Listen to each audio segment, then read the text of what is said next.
All right, happy Valentine's Day. I thought I'd use this opportunity to talk about my relationship with myself, my solosexual relationship, and how I feel we still have a ways to go in terms of being accepted for being single, which I've talked about extensively for the last few years. One of my first memories of being happily single, I was only 5 years old at the time, and I really didn't appreciate it for what it was. My mom was working at a department store, and my mom used to have a big fear of driving in the winter time. And so it was about 8 or 9 in the evening. My dad had drove me to the department store to pick up my mom. It was a Hills department store. You got to remember, this was before the days of cell phones, and we had to go look for her, and we finally found her. And I remember as we walked out of the Hills department store, the entire roof was covered with snow.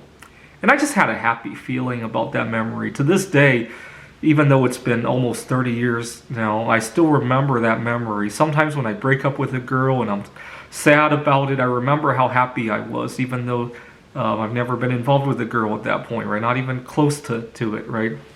And brings me a lot of joy, that memory. That was one of the first memories that I have in life. I wrote my first computer program when I was 7 years old, if you can believe it. And when I was 9 years old, I programmed the game of tic-tac-toe. Nothing fancy about it. There was no machine learning. There wasn't any search algorithms. It was actually just brute force, right? When I see this position, do this. When I see that position, do that. And if I remember correctly, there were thousands upon thousands of positions, and it took me 2 weeks to write that program.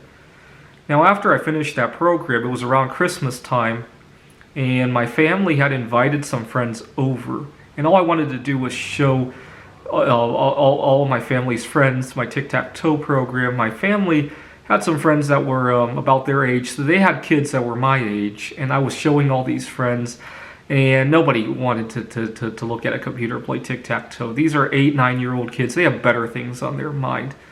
But I really enjoyed writing it. And even now, 25 years later, it still works that way, right? I enjoy writing computer games, but when I'm done writing them, oftentimes they don't really help me mingle with the right crowd, right? So even decades later, that still holds true. But I had a lot of fun writing it, and that's the point. Now, when I was in my early teens, I came to realize that even though I might be happily single, a lot of times in life, especially back then, now we're talking about the early 2000s, a lot of times if you were single, you were out, right? There were a lot of things you couldn't do as a single guy back then. When I was in middle school, high school, a lot of these social events, right, dancing for high school, you couldn't do as a single guy, or at least you couldn't comfortably do. It would be kind of like 50 years ago if you wanted to date somebody outside of your race, right? There was nothing legally stopping you from doing it. It was a cultural issue, right? That's what I want to say about that. And so 20 years ago, I didn't feel comfortable going to a movie or going out on Valentine's Day as a single guy. I really didn't. I was stupid. I should have stood up for myself. But I didn't feel comfortable about it. And that's when I really started to feel pressure to meet the right person, if only just to be able to do some of these things, right? And so I got involved in a number of people I shouldn't have gotten involved in, and I think part of it was because of the social pressure. When I was working on my PhD, I had dated a girl who had taken advantage of me financially. I was living outside of my parents' home now, and I was too embarrassed to talk to my family about it. And so I spent all my money on the girl, and I wasn't eating correctly. I was eating a lot of fish out of Lake Ontario. I was eating roadkill.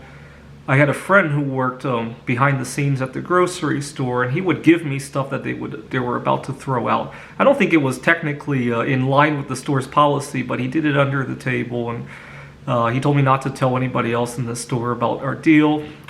But there was, if I remember correctly, half the food was moldy. There was freezer burn. It was disgusting. And I remember at one point I had to put so much seasoning on the food that just to get it down. And I thought I was the smartest person in the world because I was spending close to nothing on food. But of course, I was spending all my money on the girl. And to give you an idea of how crazy it all went, I would be eating insects that we would catch around the house, rodents around the house. One time, one of my classmates told me that a bat had flown into their apartment and what to do about it. I think he posted it on his Facebook feed. And I asked him when he catches it if he could give it to me. I was starving. And I posted it too late, though. He had let the bat out of the home. And I was so disappointed because I was starving and I was looking for anything to eat. I was really stupid. But I think part of that was because of all the social pressure that you needed somebody just to go bowling or go to a movie. And I didn't realize I could do that all by myself. You got to remember, this was 10 to 15 years ago when it wasn't such accepted. Even to this day, it's not very accepted. How many times have you gone out to the movies and you see a group of people on a double date, but it's 3 people and one of them is solosexual? I bet you've never seen that. And even to this day, when I see a group of animals, I often like to count. Right? When I see birds fly overhead, when I see swans at the lake, or when I see any sort of wild animal, deer, I like to count how many there are. And if there's an odd number, I sometimes like to think maybe that's a multiple date and one of them is solosexual and being accepted by these others, right? And unfortunately, I've never seen it with humans. I've seen it with all sorts of other animals. I see animals in interracial relationships, and humans haven't done that until very recently. I see disabled animals sometimes mingle into crowds. That's pretty hard to see among humans too. And it just makes me feel really disappointed for the human race when I see that in animals. I really feel disappointed when I see it. Now, after I broke up with the girl who was taking advantage of me financially and almost causing me to start a pandemic, I broke up with her. And I was scared out of my mind because 2 weeks later, there would be a coin show, and I didn't have a girl to take to the coin show. I was scared out of my mind. And you got to remember, I was still very ill from the COVID-09 or COVID-10 that I caught when I was with the girl. Actually, it was probably more like mercury poisoning. I was still very ill from that. And I didn't have a girl to take to the coin show with me. And I almost wrote off going to that coin show. And I woke up on that Sunday morning and the weather was very nice. And I decided it would be a huge loss if I didn't at least ride my bicycle to that coin show. And so I went there and I had the best time of my life. And that's when I started to realize that I could do all the fun stuff without the girl. Now, it was June 13th of 2010, and I sometimes quote that date as like my anniversary, my wedding anniversary to myself. What was really interesting was last year on the anniversary, I went to the Chaz protest in Seattle, Capitol Hill Autonomous Zone, and I got very well received as a solosexual. I didn't get any dirty stares of who I was there with or any questions like that. Well, it was an anti-discrimination protest, so that makes sense.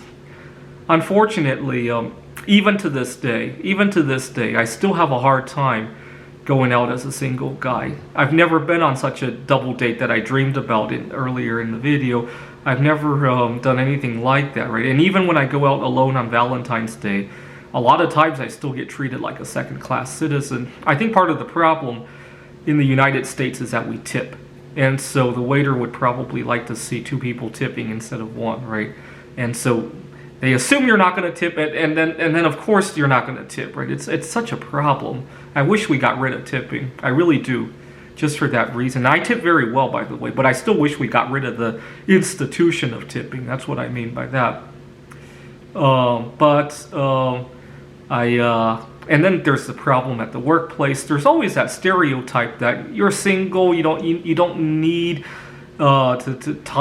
don't need to go home on time. There's nothing for you to tend to. You don't need your vacations. You don't even need a raise as much as your coworkers who have family members to tend to, oh, can you fill in for your coworker who has to tend to their family who has COVID, right? Or they just had a newborn baby and all that. It really seems odd when you zoom out of it, right? When you're stuck in the situation of your coworker is delivering the baby, it's hard to jump out of it and look from 30,000 feet how bizarre all this looks, right?